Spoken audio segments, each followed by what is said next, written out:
Thank you, Melody. Jim DeMuth is going to be talking about the Myrick's here, but I'm going to take a second before we go over there. And that was really a nice job that actually it's Candy Rush instead of Melody. She goes by both, so I got it. It's Candy Rush, so I apologize for that. Anyhow, she told a lot about the region and the history of Illinois and the area.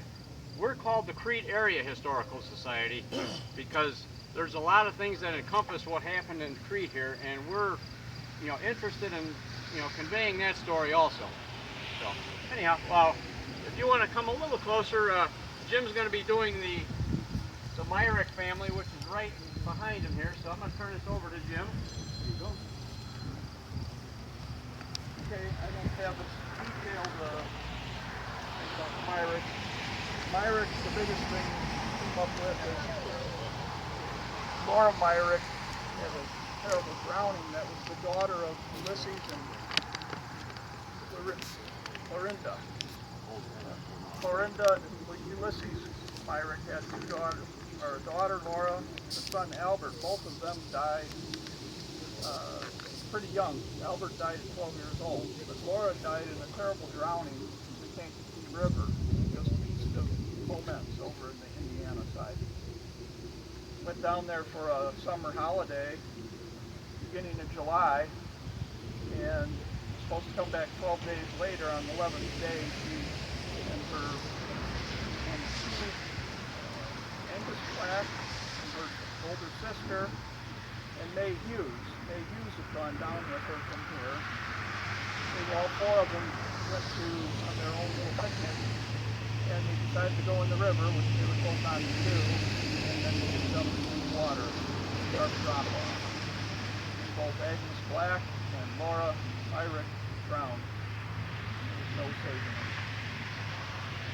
The older sister was 18. Agnes's older sister tried to save him but couldn't. And she barely got out of the river. George Myrick was the son of Ulysses and Clorinda. And George Myrick and Hannah Myrick used to live up here on First Street. That was the house I grew up in. And Hannah Myrick died in 1943. That house was built in 1920. So I think they were the only ones that lived there from the time it was built. And then Carr family bought it, and then my parents bought it in 1958. But I don't have a lot of history on the Myricks. He's a respected businessman. I know that just from the articles. But I don't know exactly what he did. He said he oversaw the business entity where the daughter drowned. So I'm assuming that was like some kind of a resort vacation spot. If anybody has any other information, glad to hear it. I'd just like to point out that Laura's headstone actually says drowned in the Kankakee River. The inscription on Laura's headstone actually says drowned in Kankakee River right there. It's getting harder and harder to read.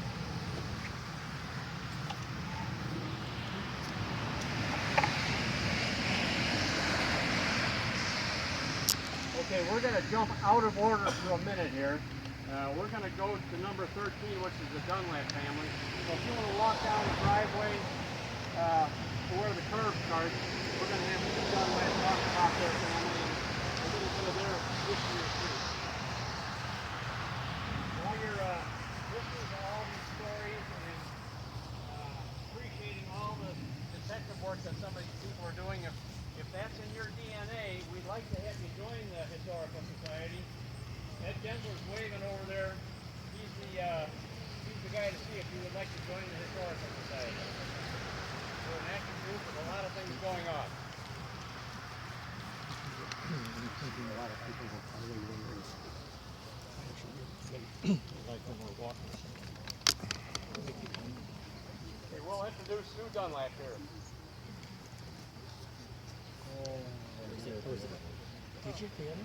Okay, thank you very much for jumping ahead. I'll explain in a minute where. Sam and Betty Dunlap met each other at Syracuse University. And they were married right before Sam was shipped out to Okinawa. He was in an OCS program, and so they were married. And he, before, as I say, before World War II. So he is also a veteran. They moved to Crete in 1961 with 5 children. Tragically, in 1967, Richard Dunlap, who is right there, was killed in Cedar Lake, Indiana by a drunken driver. After this tragedy, Sam and Betty didn't know what to do, but they certainly wanted to give back to their community. Sam had played football at Syracuse University, so they decided to start a youth football program. It began in 1968 for boys and girls in grades 3 through 8. We now have 5 teams in the program, and we start with some little guys, 6 and 7, that are called the Mighty Mites. I know Mr. Bransky has several grandchildren in our program. The jersey that he's holding is our brand new jersey that was just manufactured this year. And as you can see, the orange and blue is because of Syracuse University, where Sam played football. The name Bulldog is because Sam was a Marine, and Bulldogs are often described as Bulldogs, the Marines, that they are. It is their mascot, yes. That's what my husband was trying to explain in it. Okay, our program, fortunately, since 1968, has served hundreds and hundreds of students in the elementary grade. We currently have about 200 in the program, and many of the coaches that we have were former Bulldog players themselves. It's really exciting to see these coaches that have stayed with us, many of them for more than 10 years. They may have started with their youngsters and then have continued to stay on. I would say our coaching staff probably has at least 10 to 15 years experience coaching youngsters. We were very proud, and I think many of you have this on your car, that the village honored us. Last year was our 50th anniversary, and we had everybody, we were quite proud that the village honored the Bulldog organization. Right now, our home field is over across from Walt at the Crete Church. We didn't have a home field for many years, and the Crete Church let us practice there, and then eventually let us develop a field. Our program, as you know, is self-funded. We don't receive any grants. We don't receive all the registration money, our concession stands, any fundraisers that we do go towards maintaining the program. My husband, Randy, who is not here, is at a Glenwood football where I am heading next, and I have a grandson playing. I'm very proud of that. And he has been with the program, I think it's 38 years. He's the coordinator of the program, the equipment manager. We have tons of helmets in our garage every summer that we clean, we refurbish, but our main goal is player safety. So he goes to every game to make sure no one gets hurt, and as I say, we are very proud of the program. And one thing that I forgot to mention was when Crete Moni won the 2012 championship, we had 14 starters on that team. So we're quite proud of what we have and all the support we get from the community. We play on Saturdays, so if you're ever driving down Exchange, we have 4 home games. I think we have 2 more left. Stop by and see us. The kids are darling. Thank you.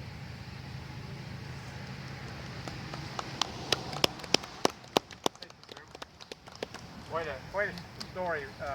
Like I said before, we go through the cemetery and see names and people that we recall. Sam Dunlap was a big guy. Yeah. That's an understatement, and in more ways than one. And Betty was an antique dealer. Okay, so they've been around the community quite a bit, but that's a local story of current day things here. And if you'll notice, there's a little bulldog parked right by the stone. And Betty has a frog. Betty's got her frog. Okay. All right. Well, that's great. Thank you, Sue, again. You're welcome. Congratulations on 50 years. Keep it 51. going. 51. Yep. Keep it going. Okay, we'll go back in order now to the Boehner family. Jim's the guy in the red shirt over here by the tent, so let's take a walk in that general direction.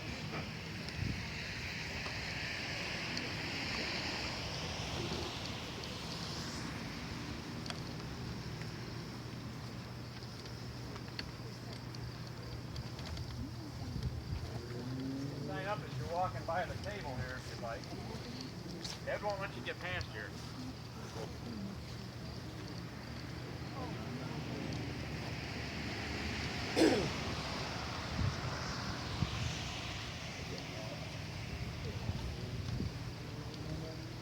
Can everybody hear me without this?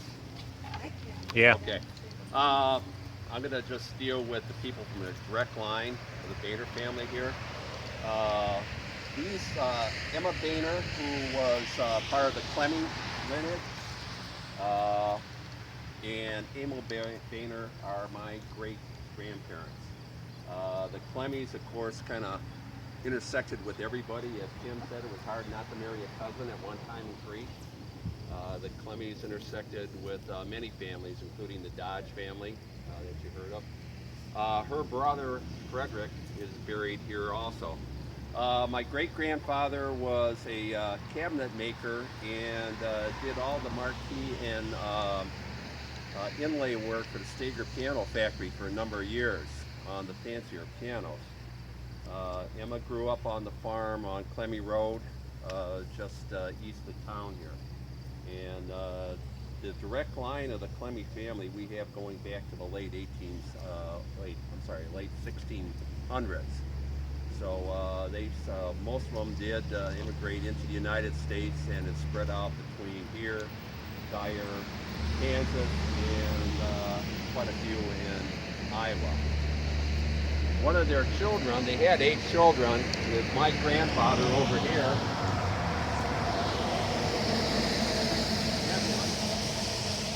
Edwin also was employed by the Stager Piano Factory for a number of years as a Finnish tuner on the line. And he later on, when the factory closed, became just a self-employed piano tuner. It's kind of fun for years. I've been a paramedic for 40 years in Crete, so I've been in a lot of houses. And if there was an upright piano, I would always open the inside lid because he would always mark when he tuned those pianos. And the last one I found was about 5 years ago on 1st Street. But he tuned pianos pretty much up until the time he passed away. My grandmother Martha was a Bisping.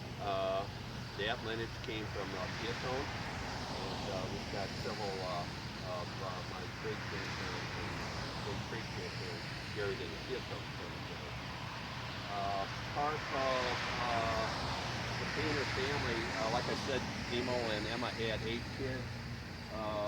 Rose was the second oldest. He married one of the Louis Hoffman, Henry Boehner, and he married Frida. I forget what Frida's maiden name was. Their son still lives in Crete, Tommy, out on Sangamon. Tommy hangs out quite a bit at Debbie's place a few years ago, right, Debbie? This unmarked grave, which I've been negligent in doing, unfortunately, was kind of the alcoholic of the family. It's Emil Jr., or we used to call him Leroy. And I will get a stone here before I pass to mark his grave. The rest of the brothers and sisters, the George family, and Elsie Boehner married Ira George from Chicago Heights, and so there's several cousins in the Heights too. But that's pretty much what I got. Jim, I don't think you're off the hook yet because there's some other families around here that you mentioned some names, so we might draw on your expertise for that. All right. Okay, the next ones we're going to go to is the Cooley and Phillips. Bob Bruns is going to take care of that. Bob pointed out to me.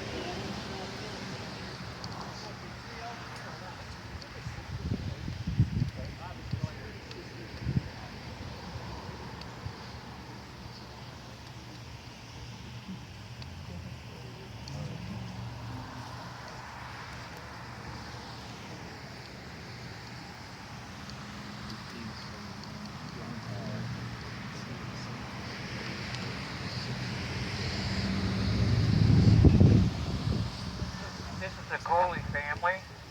George Wiley Cooley was born 1871 in Cortland, Indiana, which is southern part of Indiana. And he came up to Crete, passed away in Crete in 1948 in his home. He was married to, his wife was probably more famous than he was, May Ruddick. He was born 1877 in Brownstown, Indiana, and they were married July 1893 in Seymour, Indiana. In 1900, the family lived in Reddington, Indiana, which was near Seymour, and George was a farm laborer. In 1910, they had moved into Seymour. He got a job on the Chicago-Terre Haute Southeastern Railroad as an engine watchman, which meant at nighttime he would come in, sit on the locomotive, and keep them fired up so they had steam in the morning. And with his seniority, in about 1967 or 1960, he moved to Crete, and he worked at Faithorn in the roundhouse as a machinist. And by 1920, the family lived in a house on Herman Street. 1930, they moved to Division Street. In 1940, they moved to Elizabeth Street, which that was their house until 1977. And George worked with the railroad until the mid-1940s when he retired. And in 1948, on the house in Elizabeth Street, he had his heart attack and passed away. His wife, May, lived alone in the house for the next 29 years. When she reached the age of 100, she moved to Park Forest and lived with her daughter, Levon, on 325 Oswego Street. Park Forest referred May as their Park Forest sweetheart. In 1981, the Star newspaper asked her about her longevity. She said she had tried to figure out why, but she really couldn't understand it. Her daughter Levon had an answer. I think it's because she's so filled with kindness. She loves people and has always been devoted to helping others. She passed away January 1984 in Park Forest in the home. She was age 106, and she was 2.5 weeks before her 107th birthday. She left behind 13 grandchildren, 35 great-grandchildren, 20 great-great-great-grandchildren, and 2 great-great-great-great-grandchildren. Even though she only lived to 106 years, her parents died at ages 35 and 33. So I don't know the connection here. They had 5 children. The oldest was son Louis Edmund. He was born 1897 in Surprise, Indiana. He lived in Joliet, and he died in 1960 in Spooner, Wisconsin. His early years, he worked as a bookkeeper for the railroad at Faithorn from about 1918 to 1919. Then he later moved, became a traveling salesman, He was married to a lady called Anna Stanfield, and she lived to be 94. They had 2 boys and a girl. And their daughter was Georgia. She lived from 1905 to 1999, which was 94 years. She married William Stout from Crete in 1928. They had 1 son and 1 daughter. And they lived next door to George and May on Division Street. And before that, 1935 and 40, they also lived on Elizabeth Street. William was a truck driver. Another daughter was Edith Ella, born in 1899, and she died in 1954 in St. James Hospital. She married David Cribbs in 1922. They lived on First Street and had 2 children. David was a switchman at Faithorn for 41 years when he died in 1958 from a heart attack. He also served 1 term as mayor of Crete in the late 1940s. Another daughter was Geneva Fay. She lived to be 85, and she married Frank Gast, G-A-S-T, and they lived on Milburn in Crete. Frank was an auditor. And the youngest daughter was LaVaughn, was born in 1911, and they're buried here. She's buried next to her parents. And her husband was George Phillips. He worked in Chicago Heights at Tile Tex and later in Stauffer Chemical. And they lived a while with George and May, and then they bought the house in Park Forest. And LaVaughn also lived to be over 100 years old. So I think that's a pretty good family line there. That's all I have on the Cooley.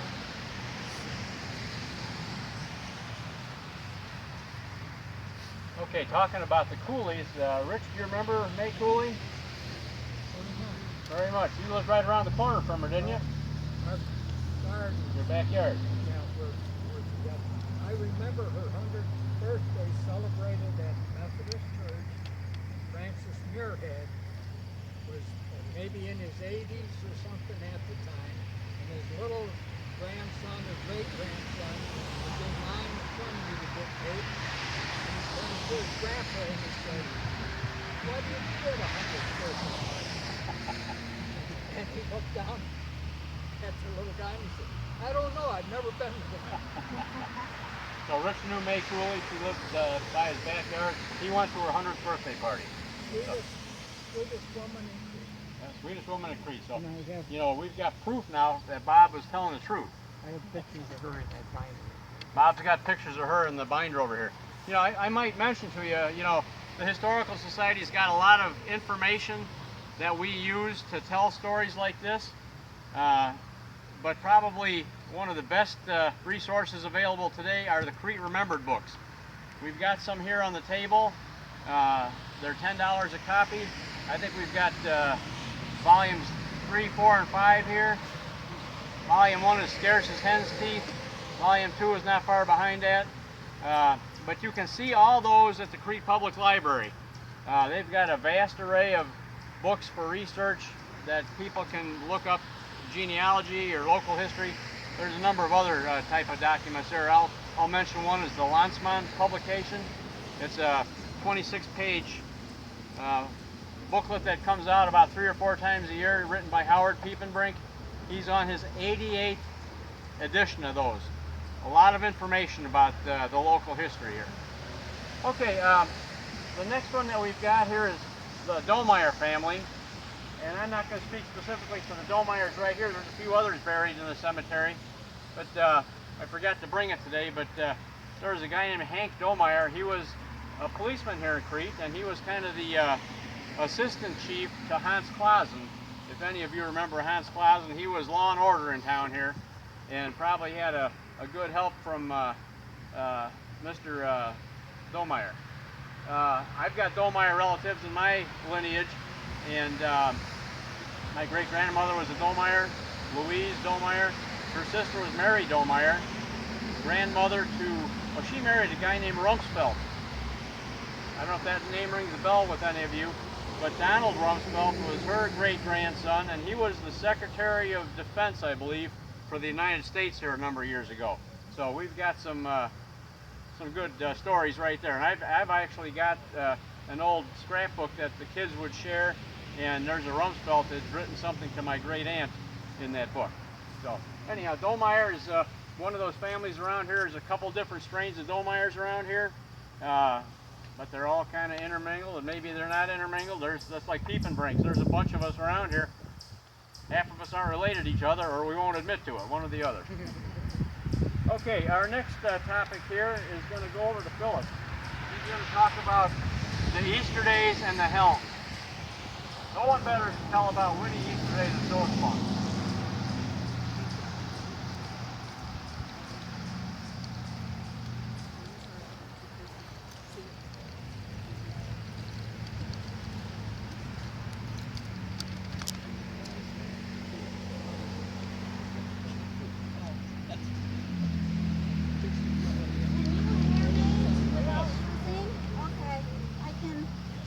I can project a little bit at least. First of all, I'm going to talk about the Helms and who lived actually in the house that my law firm was in on at the corner of the northwest corner of Benton Street and Exchange. So the Helms, actually Nelson, he worked for the C&EI Railroad for 47 years, and when he retired, he was the treasurer of the railroad. He only came here in about 1902, but he married into the original family that came here to Crete, right in the village.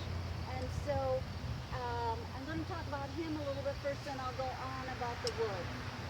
So he could easily walk from that house on Exchange Street over to the C&EI Railroad depot every day, catch the train, go downtown where he worked, and come back and walk about 5 minutes back to his home.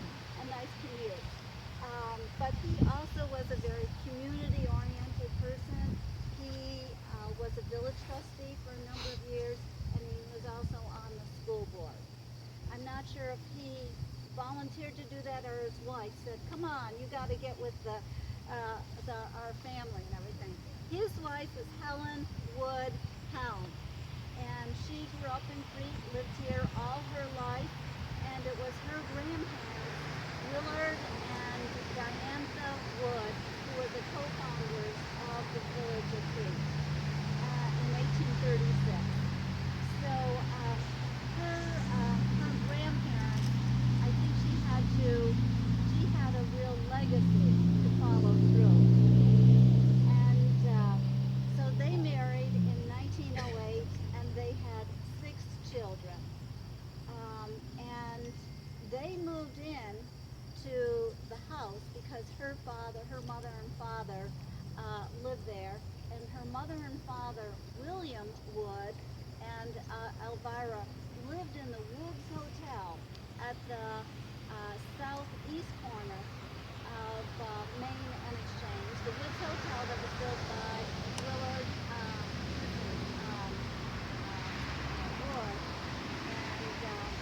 Wood, and they were the proprietors there for a while. When he decided to retire, he bought the house where the Easter Days and the Helms lived, and he was quite elderly. When he passed away, his wife Elvira moved to the first floor, and this is what happened each of the generations, and their daughter, who is Helen Wood, and Nelson moved in, and they had the bedrooms upstairs, and they took care of the house, along with 6 children. At that point, I'm sure that the front room was always considered the parlor. So the kids could not go into the parlor except for special occasions. So there was a little hallway going to the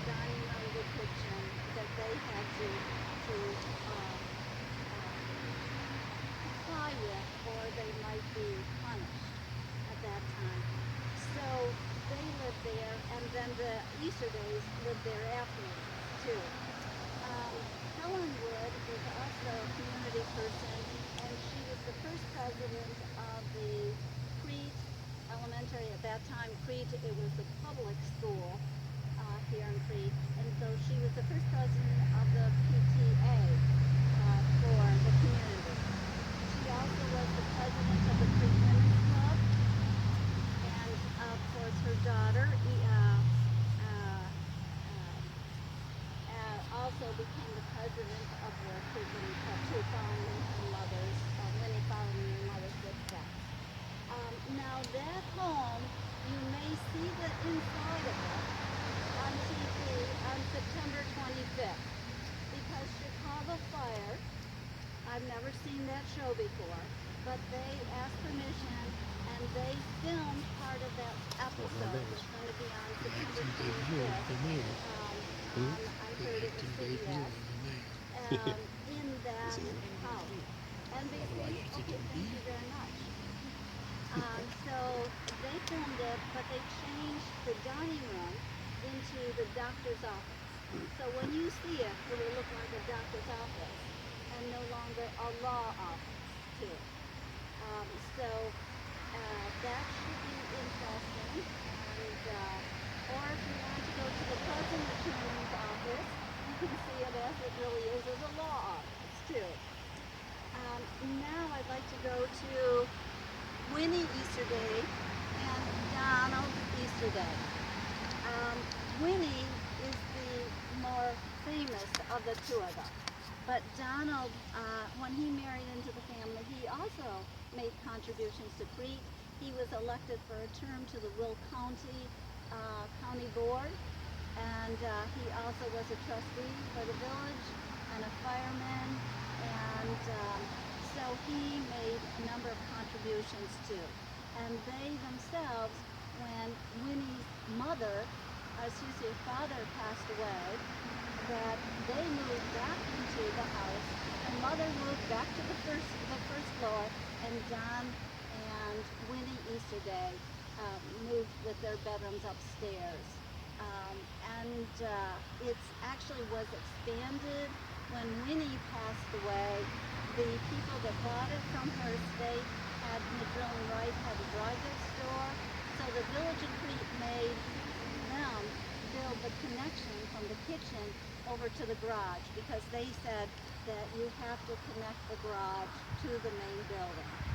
So little did I know, I represented Winnie Easter Day's estate, that 2 years later I would buy it because they got tired of having that store. So I was very fortunate. I love that home too. And now Winnie, many people have been in that house because Winnie was the person who registered most people to vote. Everyone said, don't go to the village hall or the town hall. You just go and you call Winnie, her number's in there, and knock on the door, and she will register you. So many people know that dining room. Unfortunately, I didn't get the dining room table when I bought it. And her real name was Winifred, but everyone knew Winnie here. She was Mrs. Crete, really. And of course, she was the great-granddaughter of the founders of Crete too. So she took up, the flag and really continued on in Crete. And so she was elected the township clerk in 1970, and she served until 1989.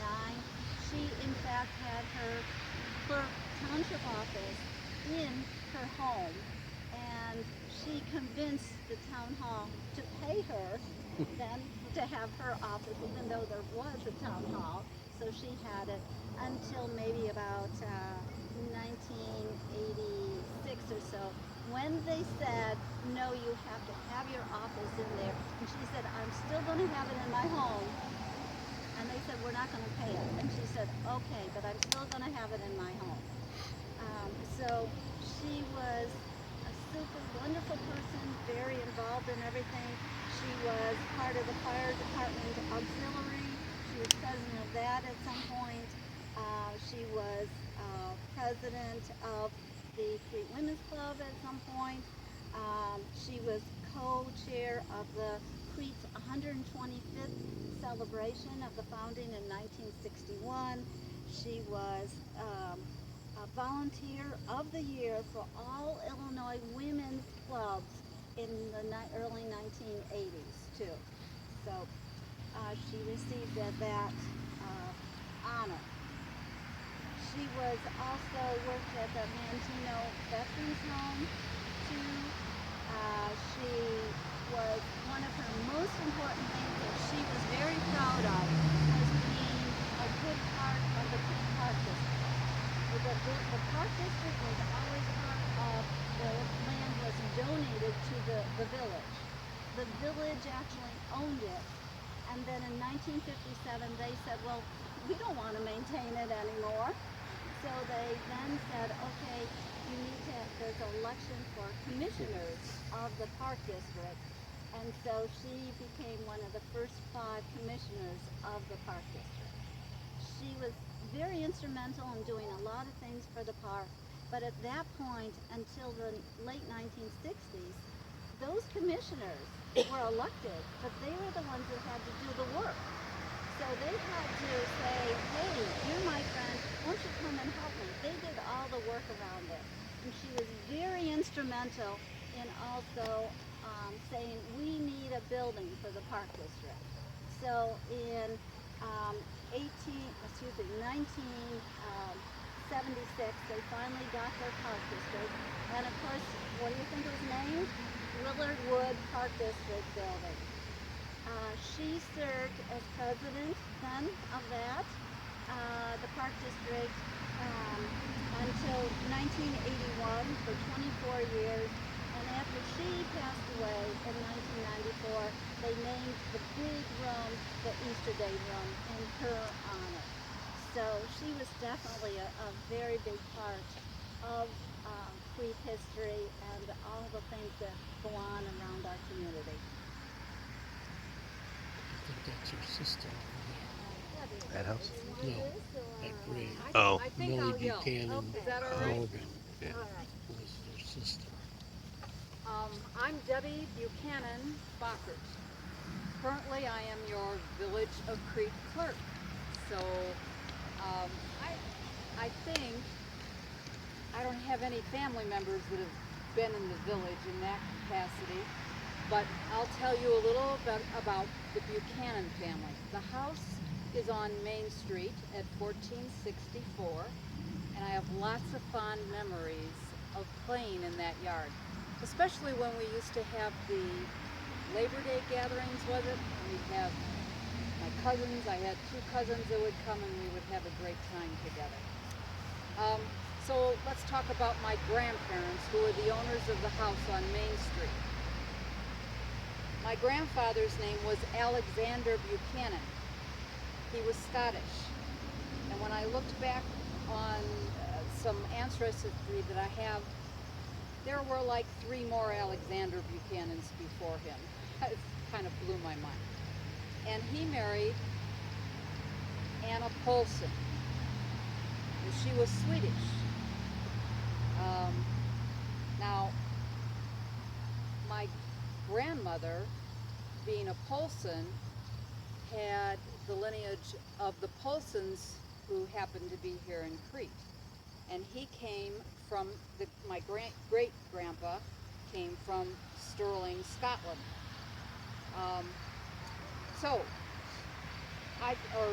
No, they came from Sweden. That was my grandpa, sorry. So Andrew Poulsen was a carpenter, and he also was a saloon owner. And if you look on Main Street, there's 4 houses that have these arches over the windows. They look similar to one another. They were all built by that great-great-grandfather. Let's see. I think those homes were built either in the late 1800s, very late 1800s, or the early 1900s. I know that the house that my grandparents lived in didn't have water service inside until the late 1940s. And I remember in the backyard the pump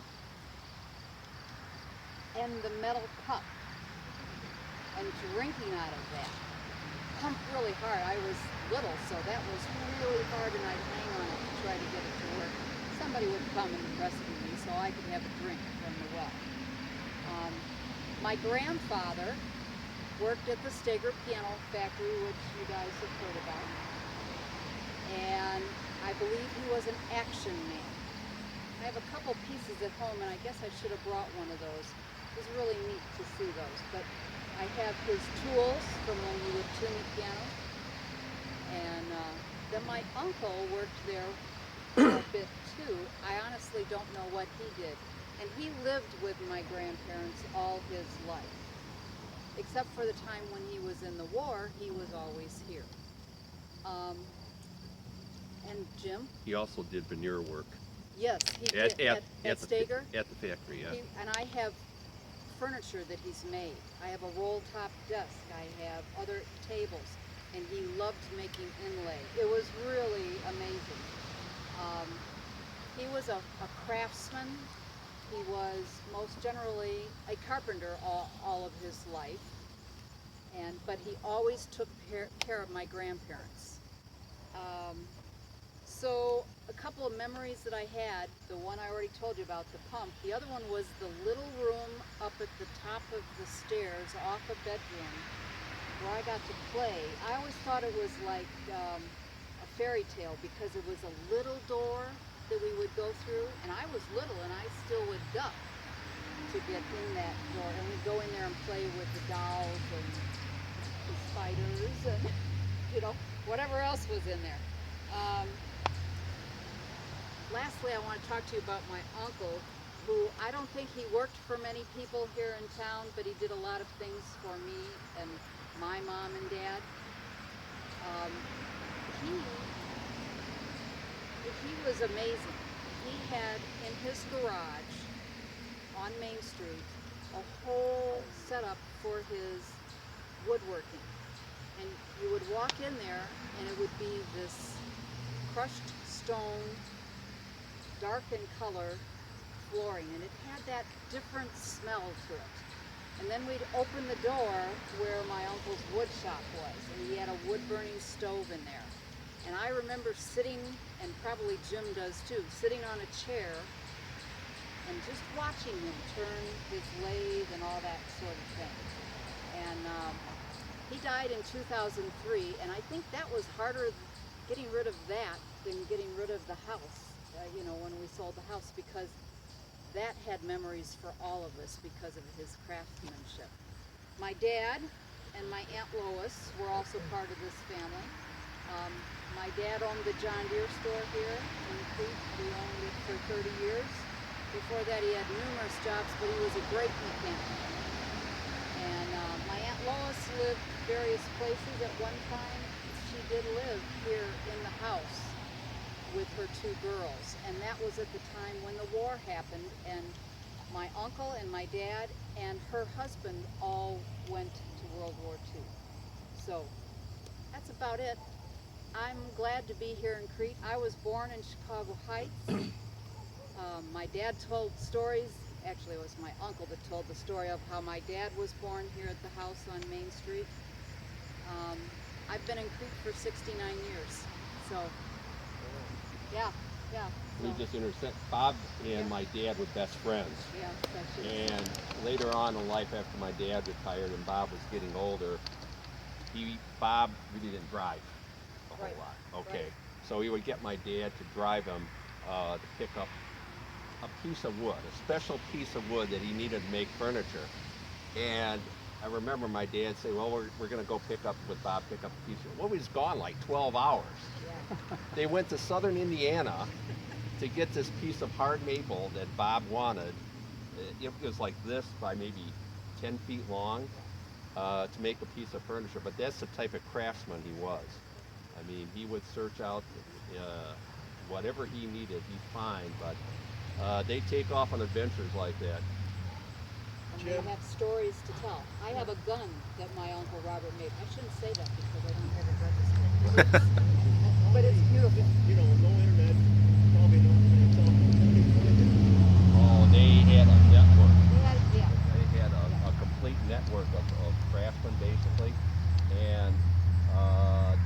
there's a Bobcat catalog, Yes. okay, that would advertise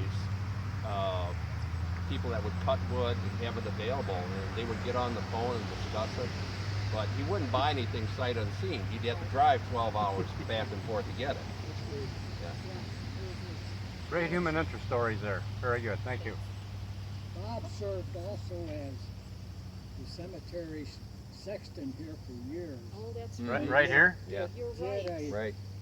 very exact job to Rich, lay you in just- hot graves and You just helped us segue into our next topic here that Candy's going to tell about here in a little bit.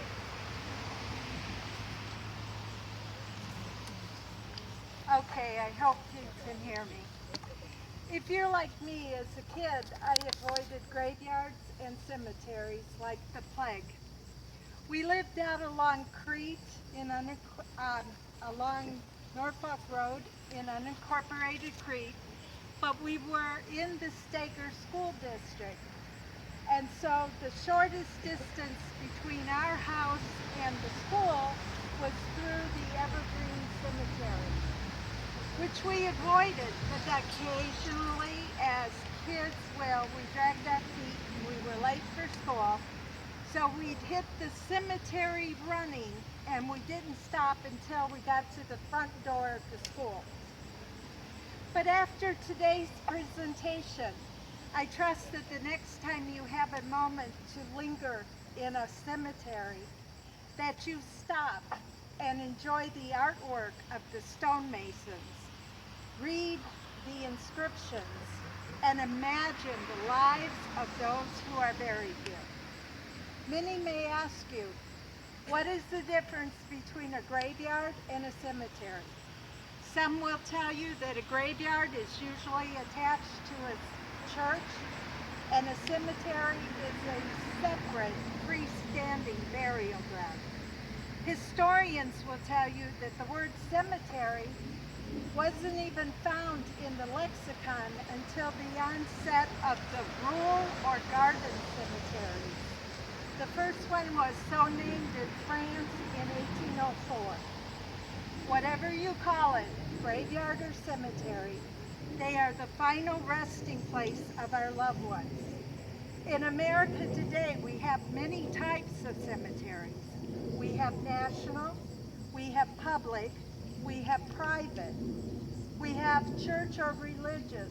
Like most of you know, we have the Lutheran cemetery down on Main Street.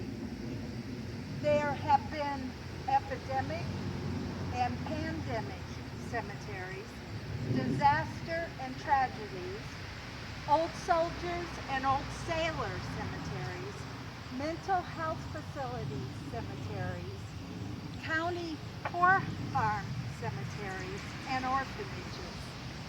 In the early days of our nation, especially during that westward expansion period, burying our dead was a family affair. Most often than not, it fell to the women of the family to wash the body, dress it, and prepare it for burial. As towns and villages grew, occasionally women formed committees and they would go from house to house.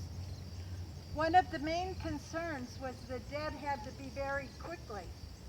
The science and availability of the embalmings had not become widespread. It became used mostly during the Civil War, when for the first time, war dead could be, because of the embalming technique, be returned home to be buried in family cemeteries. The first funeral director here in Crete came to Crete in 1867. His name was George W. Aaron. Not only was he a part-time undertaker, but he was a full-time carpenter and furniture. He would bring the body to his furniture store, embalm the corpse, and return the body to the family's home to be waked. And then with what was described as the finest horse-drawn hearse, transport the body from the home to the cemetery for burial. Early grave markers were made sometime of wood. Sometimes just piles of small stones were placed at the head of the grave. And occasionally, if they had it, a large stone with the name and the date of the deceased could be chiseled. Occasionally, flat stones. You'll notice some of the older stones here in the cemetery are just flat stones. All these ways of marking the graves prove less than permanent. Enter the monument men. No, not the men who recovered Nazi stolen artwork, but artisans of a more charitable bent. The first monument company in Crete was the Hettendorf Monument Works of Itasca. The company maintained an office and a representative locally here until 1893. The company's young apprentice at the time, Theodore Johnson, decided he would partner up with a friend of his, Albert Frey, to open their own monument company. Both boys had been raised at the Lutheran Orphans Home in Addison, Illinois. Soon, they became so well known, they supplied monuments for several of the communities around Crete. They offered headstones of marble and granite. They even did up a supply of simple styled stones for quick delivery. On these stones, the only thing missing was the name of the deceased and the date. Their company name they would chisel at the base of the stones. Where did you tell me that was? Richton Park, over at the Emmanuel Lutheran Church in Richton Park. There's a stone there that you can see Johnson and Frey Monument Company chiseled. Monument makers were truly artists. If you don't believe me, next time you can linger in a cemetery, look really close at the design and artistry that they put into the stones. A whole category of symbols have evolved around headstones. Organizations have their own symbol, like the star of the DAR. The DAR has a symbol, the Masons have, and religious symbol, etc. Flowers, just as in the language of love, mean many things in cemetery artistry. Lilies of the valley mean return of happiness. Thistle, earthly sorrow. Calla lilies, marriage. In this cemetery, you have probably noticed things like hands clasped together. That is an indication of a couple united again in death. A lamb. We have a lamb in this section over here. That usually meant a young child lost. A tree broken up in the front indicates a life cut short. An open book on a stone represents judgment or the book of life. Many times a family will choose to use a quote. Oh boy, here comes the rain, folks. Okay, I'm sorry. I guess we can move on. Get under the tree. Oh, thanks. That ain't gonna help anything. Okay. Okay, I'll keep talking. Many times the family will use a quote from Scripture. Here in the Adams Cemetery, we've seen many of those. On Charlie Gaines's stone, you'll see, "Be still and know I am God." On Homer Robinson's stones, we have "Peace to the world." We have one that is marked, "Weeping may endure for the night, but joy cometh in the morning." "The Lord is my shepherd," or other sentiments as "Beloved Son, return to the Father," which was just right here along the edge. But some of the most interesting quotes that are the ones that allow the deceased to get the last word. Rodney Dangerfield has, "There goes the neighborhood." Merv Griffin has, I will not be back right after this message. Others, like, I had hoped for a pyramid, or she always said her feet were killing her, but no one believed her. And then this is really cute. Pop, pop, fizz, fizz, oh, what a relief it is. If you're as old as I am, you remember Alka-Seltzer. But the one I found very interesting was the epitaph placed on the stone for George Johnson. It reads, hanged by mistake, 1862. He was right, we was wrong. But we strung him up, and now he's gone. Okay. I'm just blowing away. That's okay. We'll get it. Okay, the last thing is most cemeteries have grave diggers in their employ. In Chicago area, these companies are paid to open and close the grave. Usually this is one of your upfront charges when you go arrange a funeral. Especially in Cook County, they are unionized and do not work on Sunday, even though they do bury downstate on Sunday. So cemeteries and graveyards are rich with history. They're a great source for the story of us. They are the keepers of the records. Thank you. Ah, sorry. Thanks, Candy. Endured that rain pretty good. Okay, the next one we're going to do here, Bob's going to tell a little bit about the McReynolds family, or one guy in particular.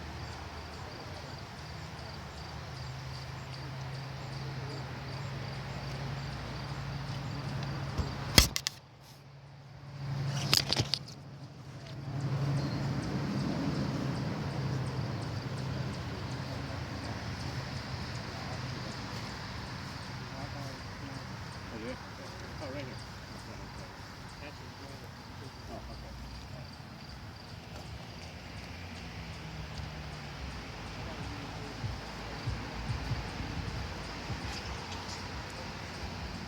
Oh, okay. Real close.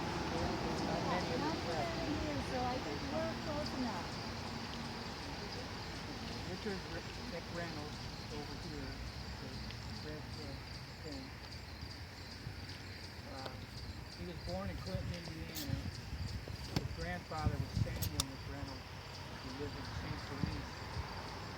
He was a conductor on the railroad from West Clinton to Faithorn. In World War II, there was a shortage of men at Faithorn, so they were looking for switchmen.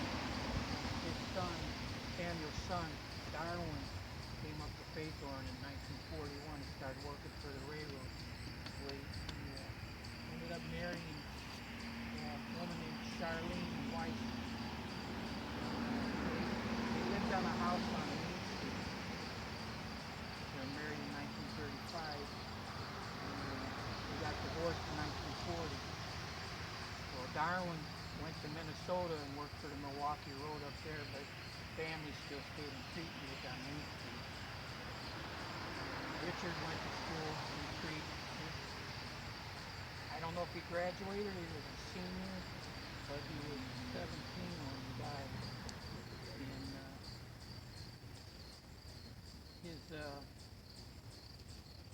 he was with 3 other people one night, and the one person knew somebody was going to work in the Heights at a steel mill, and they asked if they could use his car.